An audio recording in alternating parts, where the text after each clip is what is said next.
Il-kap tal-Partit Nazzjonalista Adrian Delija qal li ma kienx jaf bil-messaġġi ta' teddid li kienet qed tirċievi l-blogger Daphne Caruana Galizia minn nies qrib tiegħu ftit ġimgħat qabel inqatlet.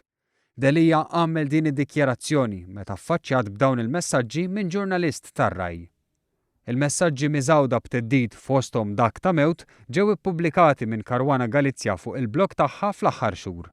F'servizz estensiv tal-aħbarijiet tiġi uno irrapporta li dan l-aħħar Caruana Galizia bdiet tikteb dwar traffikar ta' drogi, traffikar ta' żejt bil-kutrabandu u ta' bnedmin. Ultimamente aveva cominciato a scrivere di traffico di droga, di traffico di carburante e di esseri umani. Potrebbe esserci questo alla base del suo omicidio. Lei scriveva su tutti e su tutto.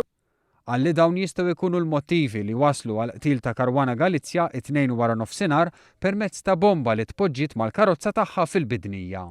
Jingħad li f'dawn l-aħħar xhur Caruana Galizia bdiet tirċievi ħafna teddid. Il-ġurnalist tar-Rai jirrapporta li ftit inqas minn xahar ilu fuq il-blog tagħha Caruana Galizia ippubblikat ċett li fiha ħassita medda u li hija stess attribwiet dak it-teddid għal persuni li kienu qegħdin jagħtu l-appoġġ tagħhom lill-kap tal-Partit Nazzjonalista Adrian Delija. Viżibbilment skomdu meta affaċċjat b'dawn il-messaġġi ta' teddid li saru minn nies qrib tiegħu fl-uffiċċju tiegħu f'Talpjeta, Delija qal li ma kienx jaf min huma dawn in-nies li kienu qed jappoġġjawh. Erano persone che appoggiavano me senza io so chi sono queste persone. Inifdulek l-istallet fil-ħemda tal-lejl. Che significa questo?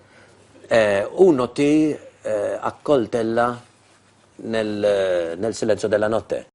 Huwa kien mistoqsi jekk il-messaġġi ta' teddid kienx qed jarhom għall-ewwel darba meta ilhom fid-dominju pubbliku għal dawn l-aħħar xhur.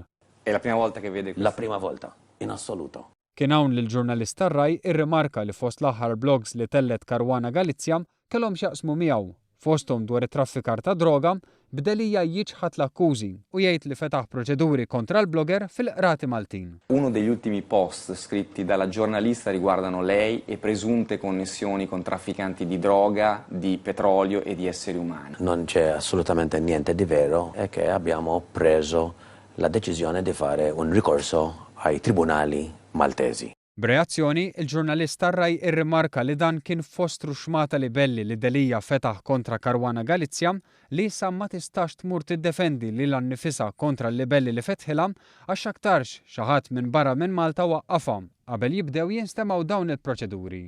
Proċeduri legali li twaqqgħu minn Delija l-għada tal-qtil ta' Daphne Caruana Galizia.